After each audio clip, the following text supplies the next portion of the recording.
আচ্ছা, যেসব ক্যান্ডিডেট চেস্টের সমস্যা, যারা চেস্ট নিয়ে ভুগছো, খুব টেনশন আছে যে 80 সেন্টিমিটার নেই, 5 সেন্টিমিটার, ওখানে গিয়ে কি করে ফোলাবো, তাদের উদ্দেশ্যে এই ভিডিওটা। দেখো, তুমি সকালবেলা মর্নিং টাইমে কমসে কম 100টা ডিপস দাও, বিম মারো, আপার গ্রিপ, আন্ডার গ্রিপ, ঠিক আছে? তো ডেইলি যদি এক্সারসাইজগুলো করো, তাহলে দেখবে আপনার তোমার চেস্ট বেড়ে যাচ্ছে। তার মানে এই নয় তুমি জিমে ভর্তি হবে, জিম করবে। জিম বডি কিন্তু একদম অ্যালাউড নেই ফৌজে, বারবার করে বলছি। জিম তুমি চাকরি পাওয়ার পরে করো, কিন্তু তার চাকরি পাওয়ার আগে কিন্তু করতে যেও না, ঠিক আছে? কারণ তোমার একদম ফিট বডি চাই।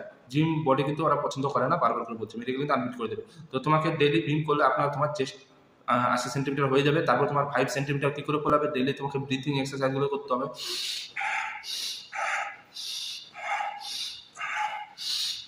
এই এক্সারসাইজটা ডেইলি যদি তুমি করতে পারো, দেখবে তোমার 5 সেন্টিমিটার ফুলে যাচ্ছে। কোনো একটা বন্ধুকে মাঠে যাচ্ছ, তাকে বলবে যে একটা ফিতে নিয়ে ধরবে, আর নিজে নিজেই চেষ্টা করবে, ওকে বলবে 5 সেন্টিমিটার ফুলছে কিনা একটু বল। যদি দেখবে 5 সেন্টিমিটার ফুলে যাচ্ছে,